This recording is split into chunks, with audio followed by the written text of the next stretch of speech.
Cucupi, cuap-cuap happy with LMK Santo Laurentius. Hai teman-teman, balik lagi di Cucupi Cuap Happy bareng OMK Santo Laurentius. Nah teman-teman, udah nonton episode yang sebelumnya belum? Episode 19 Cucupi bareng Roman Salto. Kalau belum, linknya ada di atas ya. Nah teman-teman, hari ini tuh kita mau membahas satu hal yang masih tabu di kalangan kita. Jadi, kira-kira kalian tahu gak sih tuh topiknya apa? Kalau kalian nggak tahu, aku kasih tahu ya. Topiknya itu hari ini adalah mental health. Nah, lebih dari itu, kita mau kupas gimana gereja sebenarnya menangani isu mental anak muda. Bukan cuma semangat ya, atau doa aja, tapi yang real actionnya. Nah, di sini dan hari ini aku bareng sama narasumber kita yaitu Pak Cliff. Halo. Dan partner aku Nico. Halo semuanya. Nah, teman-teman, mungkin kalian boleh perkenalan kali ya. Nama sama hobi aja. Siapa dulu nih, aku dulu. Boleh. Oke. Halo teman-teman, perkenalkan namaku Cliff. Hobiku makan Indomie. Bukan hobi ya itu ya. Hobinya baca buku sama mungkin jalan-jalan keliling komplek gitu. Oke. Nah, kalau dari Nico, Oke, halo semuanya, aku Niko dan aku hobinya main game sama foto-foto ya guys ya. Ya sekian. oke, Nico, kira-kira definisi kesehatan mental itu apa sih? Oke ya kawan-kawan. Nah, kita kasih tahu dulu ya secara general ya kesehatan mental itu apa. Jadi kesehatan mental itu kondisi kesehatan psikologis yang memungkinkan orang-orang tuh untuk menjalani hidup mereka itu baik menghadapi tekanan hidup, lalu untuk mengembangkan diri dan untuk berkontribusi pada masyarakat. Nah, ini tuh penting karena seperti yang disampaikan, itu tuh punya potensi untuk menjalankan hidup dengan baik gitu. Kalau misalnya kesehatan mental kita semua itu baik-baik saja. Nah, kami tuh penasaran gitu, kita tuh penasaran. Oh Cliff, itu sebenarnya definisi mental health itu apa ya? Silakan. Oke, baik. Thank you Niko. Ya, memang yang tadi Niko bilang itu udah bener ya. Jadi memang kesehatan mental itu bukan hanya tidak adanya permasalahan atau moodnya baik-baik saja atau kayak gini, maksudnya nggak ada nih hal-hal yang jelek-jelek gitu ya, depresi, kecemasan, atau emosi-emosi negatif lainnya. Tapi juga kesehatan mental itu adalah tentang bagaimana seseorang itu bisa memiliki hidup yang bermakna dan bisa berfungsi di masyarakat dengan baik. Terus juga kalaupun ada hal-hal yang kurang enak, emosi-emosi negatif, tantangan dalam hidup, dia bisa coping, menyesuaikan. Kayak tadi ya, hobi-hobi gitu ya, bisa ngelakuin hobi-hobi, punya waktu buat itu. Kalau ada juga aspek sosialnya, dia bisa berinteraksi sama orang-orang lain, dia bisa punya hubungan yang bermakna, dia juga bisa masuk dalam kelompok gitu ya, dalam komunitas. Nah, kesehatan mental tuh jadinya cukup luas. Ya termasuk juga fisik ya, secara fisik juga merasa oke, aku cukup sehat, bahagia dengan keadaan fisiknya. Itu sih ya, kesehatan mental. Oke deh. Buatku sih tetap seperti itu. Oke, Cliff. Nggak beda. Oke, jadi nah selain itu kami juga ingin tanya, itu seberapa penting mental health itu? Ya penting ya Nick ya, karena kan kesehatan mental itu gini, manusia itu kan kalau kita ngomong tuh ada namanya biopsykososial model gitu ya. Jadi manusia itu hidup di 3 dimensi, tapi kalau misalnya karena kita ini kan orang Katolik gitu ya, sebagai umat beriman kita juga percaya bahwa kita punya dimensi spiritual. Jadi kita punya dimensi relasi kita dengan Tuhan dan juga pengenalan kita yang lebih dalam tentang diri kita. Jadi bio, psiko, sosial, spiritual. Bio itu adalah tubuh, psiko ya kondisi mental kita, psikologis kita gitu ya. Sosial gimana kita bisa berinteraksi sama yang lain, kita bisa berelasi, jadi bagian dari society, dari masyarakat. Dan yang terakhir itu ada ya kesehatan spiritual kita, kesehatan relasi kita dengan Tuhan. Nah, karena manusia tersusun dari 4 dimensi ini dan mereka ini akan saling mempengaruhi, jadi ya nggak bisa kita dismiss gitu aja. Pasti ini kayak ibaratnya meja, kalau satu kakinya dicabut, ya either ambruk atau goyang-goyang gitu. Nah, jadi kalau nggak mau jadi manusia yang goyang-goyang gitu ya, jadi kesehatan mental itu perlu dijaga. Nah, itu adalah sesuatu yang jelas penting, yang menyusun siapa itu manusia. Oh, Cliff. Nah, Kami juga penasaran nih, Nah, itu contoh-contoh masalah kesehatan mental health itu seperti apa ya? oke, masalah kesehatan mental. Mungkin aku mau klarifikasi dulu dikit ya. Jadi aku tuh sering lihat kalau misalkan di sosial media atau misalkan kalau orang ngomongin, gitu ya, biasanya ngomongin mental health itu kebayangnya adalah gangguan psikologis atau ya pokoknya permasalahan psikologis lah ya gitu ya. Nah tapi sebenarnya mental health itu kan sebenarnya dari istilahnya sendiri adalah pada kesehatan mentalnya justru. Nah kalau tadi gimana mental health? Contohnya. Contohnya macam-macam sih, kita pasti sering denger ya, maksudnya kayak misalkan kecemasan, depresi itu udah paling sering, itu yang paling sering datang lah ke ruang konseling.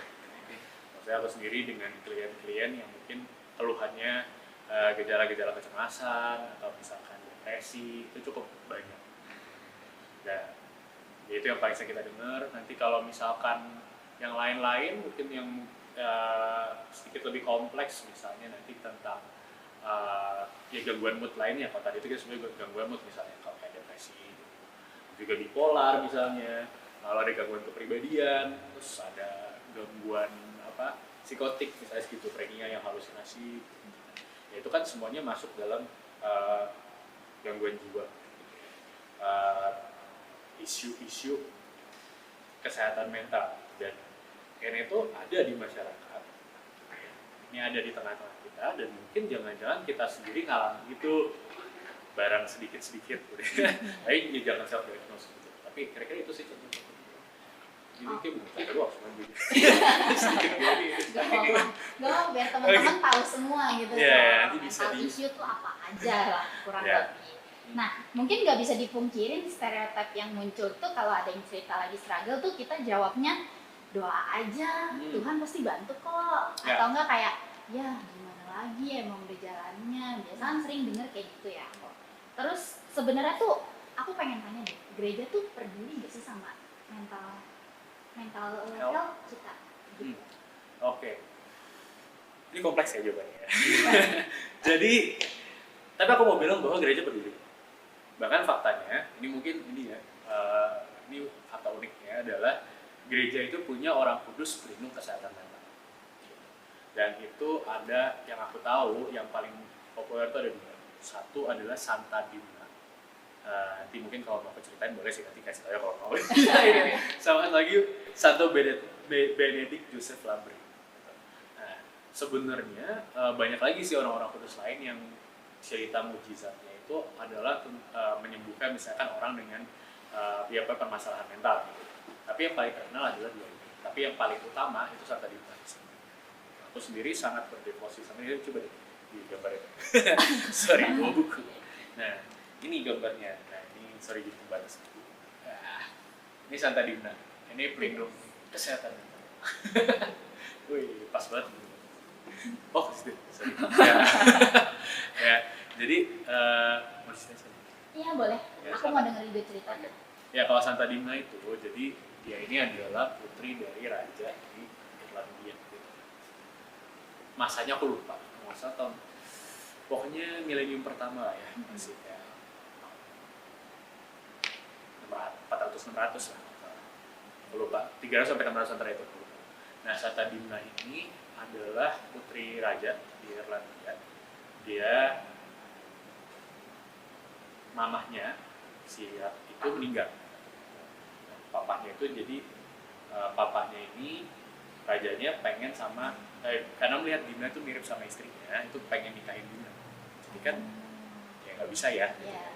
Nah habis itu Dimnanya kabur karena dipaksa sama papanya. Dia kabur ke daerah yang sekarang itu Belgium. Itu di Gio, namanya Gio, katanya Gio. Nah di sana dia bawa beberapa hartanya ya. Terus habis itu dia diriin rumah sakit. Pelayanannya adalah kepada orang-orang yang saat itu punya permasalahan psikologis. Jadi kalau sekarang tuh lebih dikenal dengan skizofrenia. Jadi yang berhalusinasi dan kawan-kawan ditanggung di situ dan juga habis itu ditangani. Ya dengan cara saat itulah. Dia didampingi sama satu Lalu juga di sana akhirnya menjadi salah satu rumah sakit jiwa pertama di dunia yang sampai sekarang konon masih ada, masih beroperasi di kota itu. Jadi terkenal bahwa di sana itu kalau orang punya permasalahan itu dibawa ke sana dan yang merawat adalah warga kota. Saking sudah ratusan tahun di sana seperti itu. Nah, ya ini fakta uniknya ya. Akhirnya Santa Dina itu meninggal karena dia papahnya nemuin dan dia akhirnya dibunuh. Jadi sebagai martir, dihormati sebagai martir. Nah, dan dia sekarang populer sebagai santa pelindung kesehatan mental. Nah, kalau karya-karya pelayanan gereja sebenarnya banyak gitu ya sampai sekarang.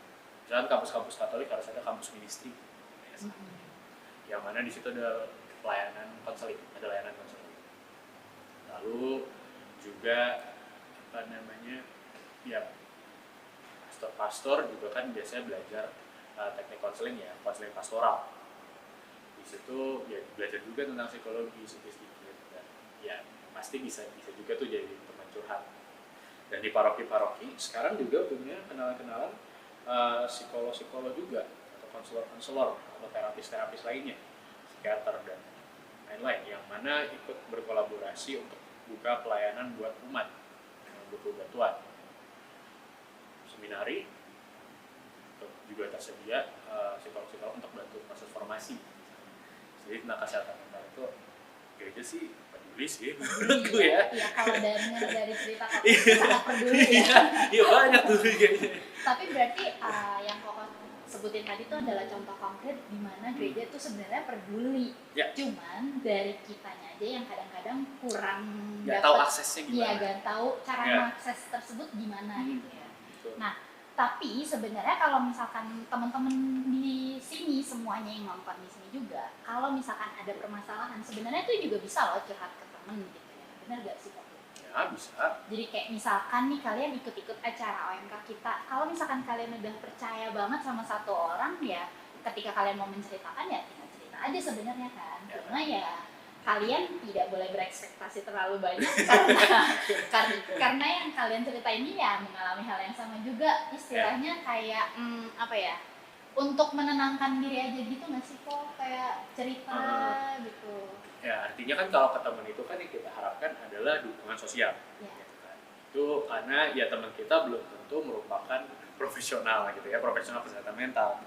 Dan kalaupun ini kan juga kalaupun temannya oke anak psikologi misalnya gitu kan, biasanya anak psikologi di sini mana nih ya, bisa kan dicurhatin misalnya. Kalaupun itu kan juga ke teman sendiri rasanya agak sulit gitu ya untuk bisa misalkan memberikan bantuan yang proper. Nah jadi memang sebagai support sih fine gitu ya, tapi memang mesti tahu juga keterbatasannya. Kalau memang nanti kalau misalkan kamu nih gitu jadi teman yang dengerin curhat gitu.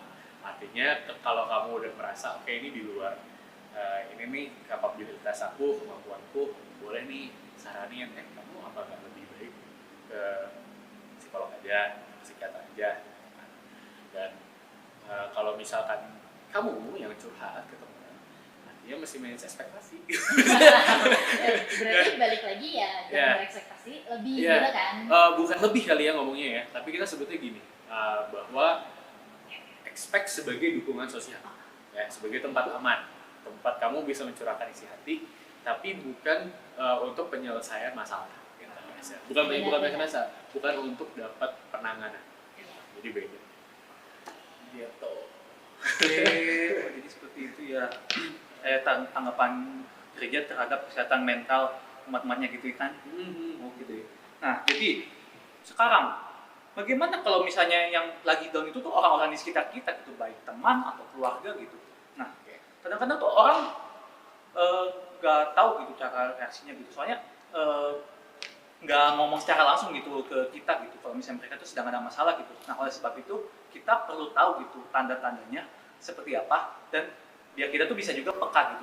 Nah, oke, kami ingin bertanya gitu. Tanda-tanda yang perlu diwaspadai itu apa aja ya? Oke, kalau tanda-tanda sih banyak ya. Maksudnya misalnya, ini orang biasanya datang terus gitu kan. Tiba-tiba, ini kalau di gereja ya, acara gereja misalnya. Ini orang biasa datang terus, tiba-tiba jadi jarang datang. Ngilang. atau misalnya omongannya mulai nada-nadanya tuh kok sedih banget ya gitu. Nah, gitu-gitu. Nah, aku rasa sih kita nanti ada sense sendiri ya. Maksudnya kalau kita emang berempati itu biasanya memang mulai ini gitu ya. Mungkin ada beberapa tanda. Dan misalkan kamu merasa bahwa oke, ini concerning nih. Nah, step pertama adalah boleh banget kamu nanya kabarnya. Jadi tanya kabarnya. Tunjukin kalau kamu memang aku agak concern nih, kamu akhir-akhir seperti ini. Ada nggak yang bisa aku bantu? Misalnya. Kadang dengan itu aja udah akan memulai tuh conversation bahwa oh ini orang mau loh dengerin gue. Awalnya tadi. Ini tanda-tandanya aja atau kira-kira? Iya, tanda-tandanya mungkin ya. Ya, tanda-tandanya. Tanda-tanda yang harus kita ketahui gitu, kayak wah ini kayaknya udah, mungkin kamu harus yang seperti Koko bilang, kalau mau dapat penanganan khusus kamu harus ke psikolog. Oke. Mungkin yang dimaksud tadi tuh tanda kecil sebelum menjadi besar gitu. Oke. Kayaknya sih gini ya, kalau misalkan kita ngeliat orang, kita nggak perlu juga sih merhatiin detail gitu kayak ini orang ada nggak di antara. Itu salah jadinya kan kita salah gunakan. Iya. Nanti kita jadi kayak kepo banget. Benar-benar. Tapi misalkan ada yang kelihatan nih gitu, biasanya itu akan cukup, ya belum tentu obvious sih, tapi memang biasanya ya, tapi kalau misalkan memang nggak obvious, ya satu, kita kan kita juga tidak diharapkan untuk bisa ngebantu semua orang. Maksudnya kalau memang orangnya siap untuk bercerita, orangnya siap untuk minta pertolongan, untuk reach out, ya akan ada sih, dia akan reach out sendiri. Tapi misalnya kamu melihat bahwa ada tanda-tanda yang concerning nih, step pertama ya tadi kamu bisa tanya kabarmu gimana, apa yang lagi kamu rasain, dia bisa hitung ya, baru kita coba dengerin gitu ya. Udah sebenarnya cukup gitu dulu step-stepnya. Jadi kayak yang penting adalah oke, kamu tahu, dan kalau misalkan ada yang mulai ini kok kayaknya berbahaya ya, atau pikirannya kok ada yang ini bakal muter-muter terus nih di sini masalahnya. Ya. Kamu bisa coba saranin psikolog, atau misalnya ya pokoknya itu dulu sih biasanya dari Step awal lah ya. Iya. Tapi juga jangan dipaksa. Nah itu aku mau ngomong itu dulu. Tapi juga jangan digali-gali dulu, kasihan. Jadi pokoknya bilang aja, gue di sini, gue mau dengerin, tapi juga pastiin kamu juga lebih kalau belum. Gue mau dengerin, kalau kamu mau ngomong feel free. Gitu sih. Oh, jadi cara kita tuh bisa ngerangkul mereka gitu ya, biar mereka tuh bisa apa ya, bisa merasa terbantu lah gitu akan kesehatan mental mereka. Iya. Nah, terus kalau misalkan kita sendiri nih yang merasa kita tuh lagi gak beres sebenarnya. tapi kadang kan kita sendiri denial ya. Iya. Kayak enggak lah, ini masalah sepele mah bisa lah kita hadapin gitu Iya. kan. Terus nggak penting juga lah, adalah atau enggak kayak kalau gue ceritainnya nanti ketahuan gue lagi kenapa gitu kan. Itu padahal tuh sebenarnya dengan kita berpikiran seperti itu, masalah kita akan semakin numpuk gitu loh. Bener nggak? Yes, jadi kalau kita denial gitu ya, biasanya habis denial, yang kita denialin. Iya, benar. Jadi makin menumpuk gitu. Ya, itu kan kalau kita ke diri sendiri kan. Ya. Nah, kok cara ngatasinnya Oke. gitu loh. Cara ngatasin supaya kita tuh lebih sadar sama kondisi diri kita sendiri tuh gimana. Oke, yang pasti pertama ya, kita mesti sadar bahwa emosi itu punya fungsi. Apapun yang kita rasain itu ada gunanya, ada fungsi. Ini buku gue baca nih, Good Reasons for Bad Feelings gitu ya. Jadi sebenarnya emosi-emosi yang kita rasain itu kan mau ngasih tahu sesuatu. Jadi pertama-tama jangan ditolak dulu, kasih ruang dulu buat rasanya. Sadarin dulu bahwa emosi ada gunanya, emosi mau ngasih tahu. Nah, kalau udah itu tertanam gitu kan. Nah baru mulai deh, emosi apa yang sedang aku rasakan saat ini. Sesimpel itu. Kalau bingung bisa cari namanya nih. Kalau bingung bisa cari namanya emotional wheel. Emotional wheel. Keren ya. Lama ya lo Sekarang ada begitu. Iya, sekarang tuh kalau misalnya nggak tahu nih kosakatanya emosinya apa ya yang lagi gue rasain, buka aja emotional wheel. Jadi dia semacam roda gitu, spektrum gitu. Terus ada spektrum emosi. Kalau misalkan happy, sad, ya, disgusted, angry, fearful, bad, terus ada pecahan-pecahannya. Nah ini tuh isinya emosi-emosi semua dari sekian banyak emosi. Mulai dari emosi dasar dibikin yang lebih kompleks. Nah, bisa tuh coba. Nah, kalau dari situ kita udah tahu nih kok. Kalau misalkan kita udah sadar nih sama diri kita, kira-kira tuh kalau misalkan aku bilang ini gue butuh bantuan, itu tuh menurut Koko, aku tuh harus cari kemana gitu bantuan ini.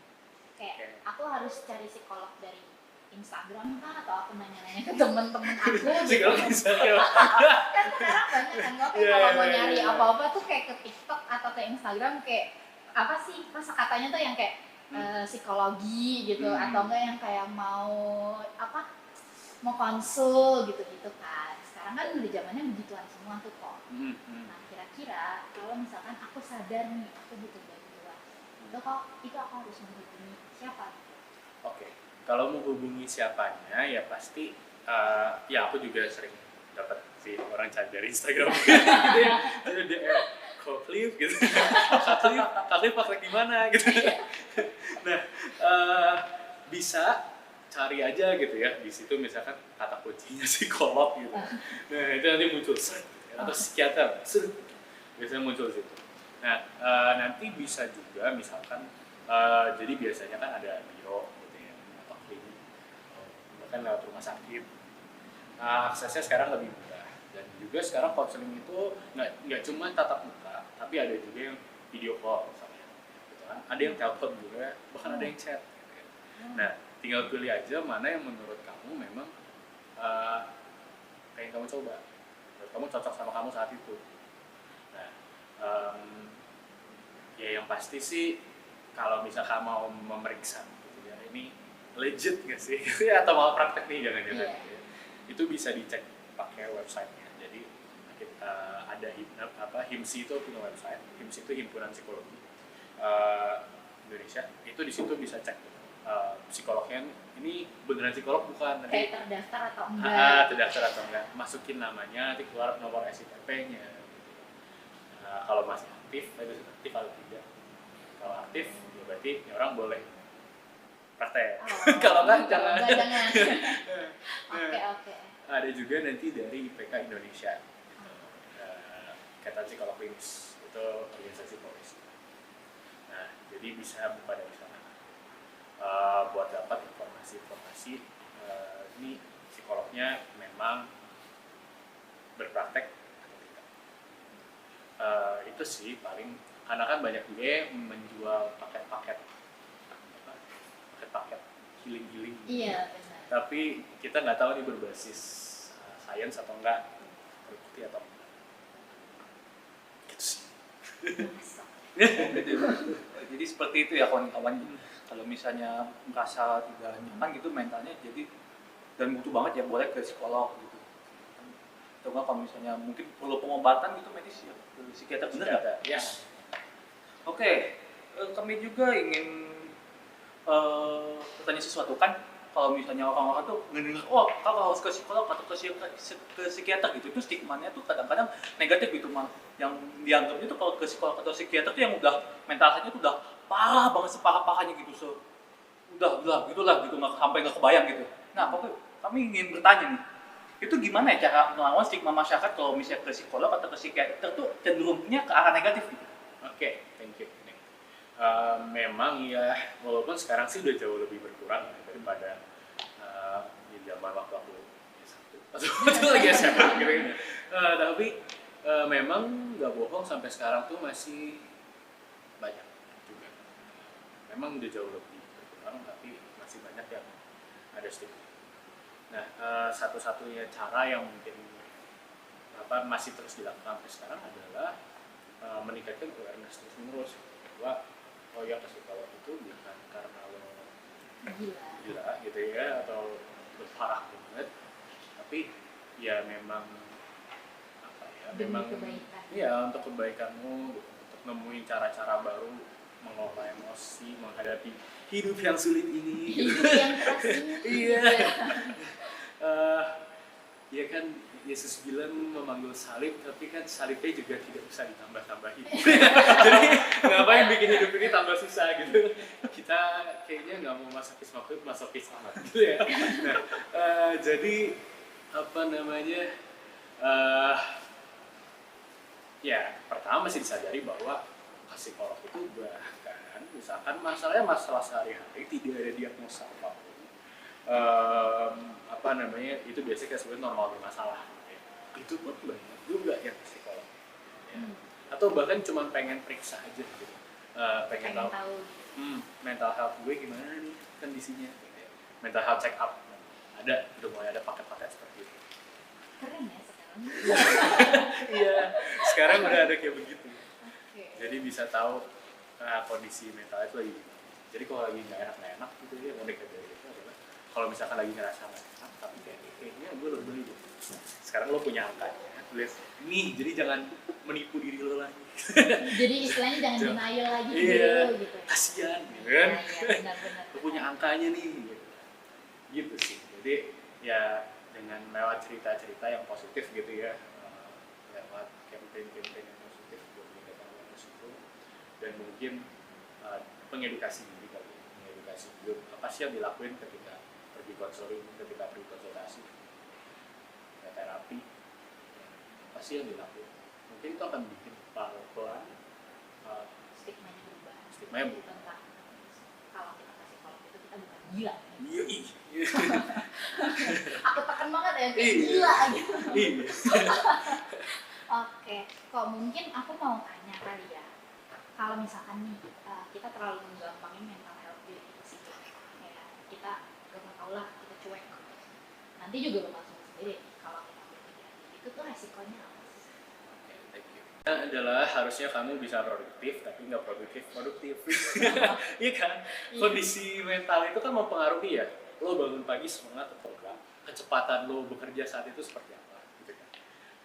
Bayangin ya, moodnya depressed gitu. Sepanjang hari jadinya malas ngapa-ngapain. Ya kerjaan lo hari itu bisa nggak kelar. Nah, bayangin itu terjadi terus menerus kan, sesimpel karena lo denial nggak mau gue kan nggak lemah gitu. Ngomongin gitu.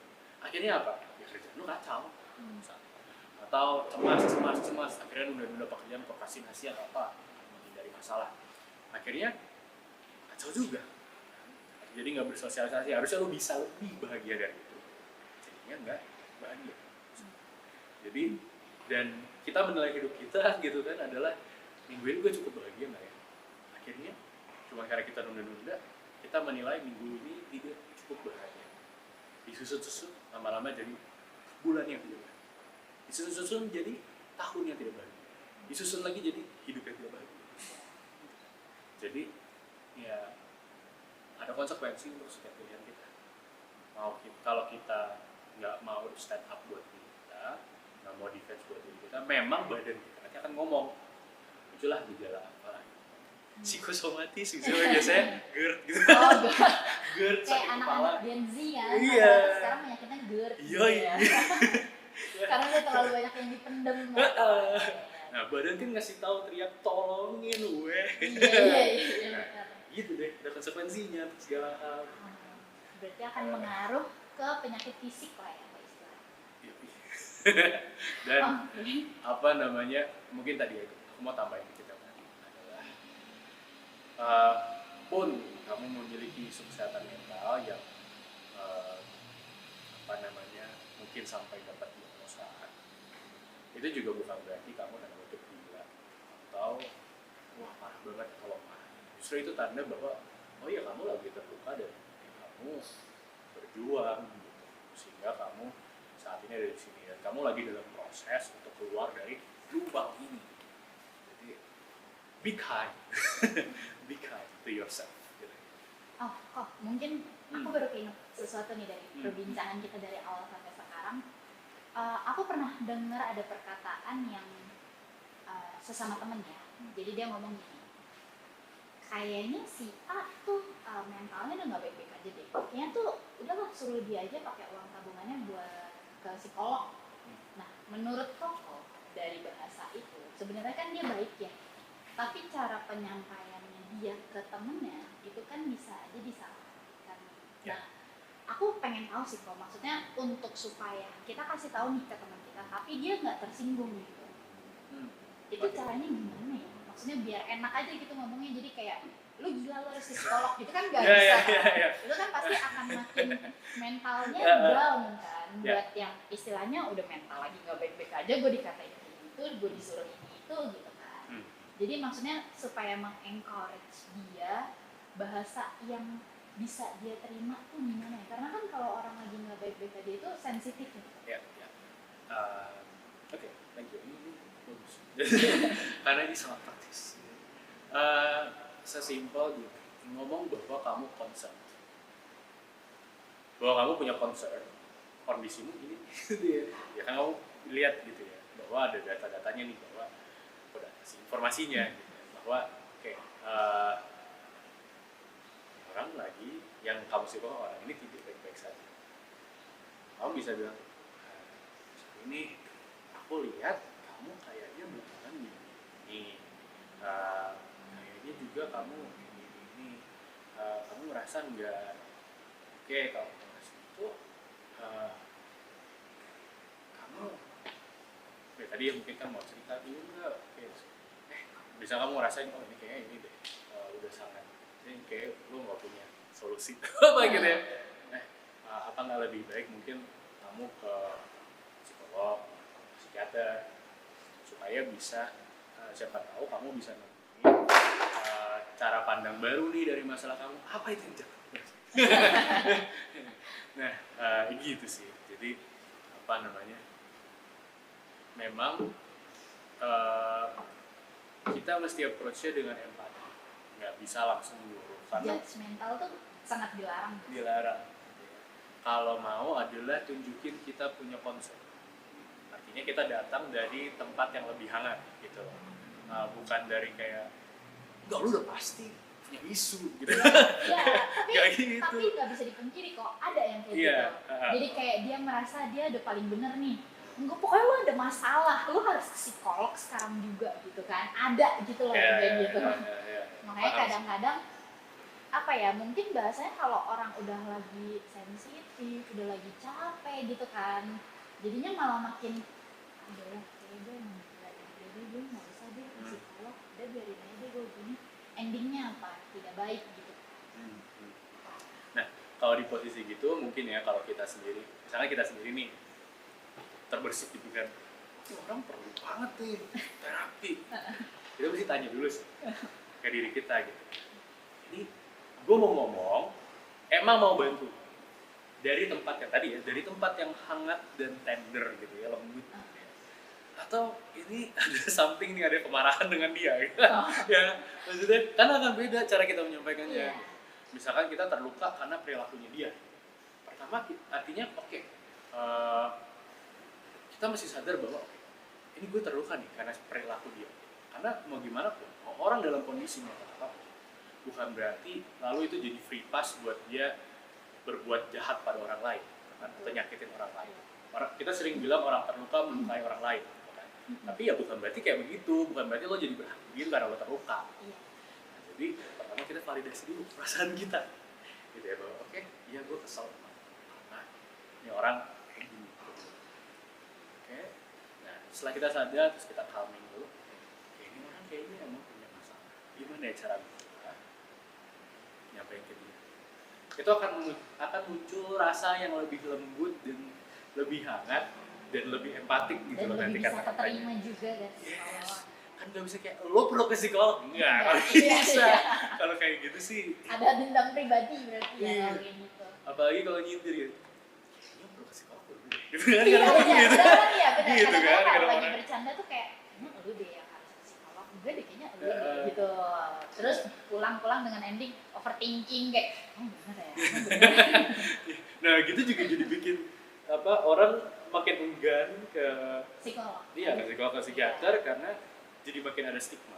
Seolah-olah itu kayak ruang BK buat anak bermasalah. Gitu. Iya, iya. Kalau dulu kan ruang BK juga harusnya kan jadi tempat konseling yang aman, gitu. Tapi konotasinya adalah jadi tempat hukuman. Iya kan? Iya benar. Kalau lo bandel dikit ntar masuk ruang BK lu. Iya, gitu kan. jadi tempat mengancam gitu kan. Oke. Tapi bukan gitu caranya. Iya. Ya, makasih itu pada informasinya saat ini. Oke, jadi seperti itu ya kawan-kawan. Dan kadang kalau misalnya kita lagi struggling tuh jadi nggak pengen ke gereja gitu karena merasa kurang pantas gitu ya. Dan itu seharusnya kita ubah. Nah, gereja itu bukan tempat orang yang sudah rapi gitu. Dan gereja itu juga buat tempat yang sedang juga jadi tempat buat orang yang sedang bermasalah gitu. Dan seharusnya kita tuh bilang, ayo kita bangkit bersama-sama, mari kita berubah bersama-sama gitu. Dan teman-teman jangan takut buat minta tolong. Dan jangan takut juga buat jadi tempat aman buat orang-orang lain, buat orang di sekitar kita. Dan jangan gampang banget gitu melabelin kita gitu. Seperti aku tuh punya kecemasan yang sungguh-sungguh gitu. Aku tuh Leo gitu, aku tuh burn out gitu. Kita tuh bukan sekedar label gitu. Kita tuh lebih dari itu. Kita itu manusia. Nah, jadi seperti itu ya. Terima kasih sudah mendengarkan Cucupi hari ini dan sekali lagi terima kasih Kok Cliff atas wawasannya, atas pengetahuan yang telah disampaikan kepada kita semua. Dan semoga obrolan ini menjadi titik awal bagi kita semua untuk peduli baik kepada diri sendiri maupun kepada sesama. Nah, sampai ketemu di episode Cucupi selanjutnya ya kawan-kawan. Tetap cup, tetap happy, tetap hadir untuk semuanya. Bye-bye. Nah, teman-teman gak lupa juga kalau hari ini Cucupi disponsori sama Tintin's Delight. Produk ini tuh pakai buah asli ya kawan-kawan. Jadi kalau misalnya strawberry itu pakai buah strawberry asli dan untuk kelapa tuh pakai air kelapa asli 100% orisinil ya kawan-kawan. Ada dagingnya juga, daging kelapa. Iya betul, ada daging kelapanya juga, real no fake ya kawan-kawan. Nah, untuk strawberry bisa kasih banyak potongan stroberinya dan kalau mau request buat lebih banyak lagi itu bisa banget teman-teman. Standarnya potongan buah stroberinya dikasih sedikit karena gak semua orang suka rasa manis dan kecutnya dari buah stroberi. Untuk penyimpanannya, yang kelapa bisa tahan 8-12 jam di luar lemari es. Tapi kalau yang strawberry 2 jam aja ya. Nah, teman-teman tunggu apa lagi? Yuk kita cobain. Let's go. Udah makan dari tadi sih sebenarnya. Nah, kalau dari Kok Cliff, enak gak? Enak. Ya sungguh terasa ya strawberry-nya gitu. Saking terasanya gitu, saking enaknya itu saya gitu udah hampir habis itu. Ini makanannya, pudingnya. Sumpah, ini sangat recommended buat kalian yang suka seger-seger lagi panas-panas kayak gini. Dan teman-teman jangan lupa buat follow, like, komen, subscribe, share Cucupi kita dan YouTube OMK Paroki kita, serta follow IG OMK ST Laurentius. Dan juga kita nggak kalah sama podcast-podcast lain. Podcast kita ini ada di Spotify. Linknya nanti ada di bawah ini. Dadah!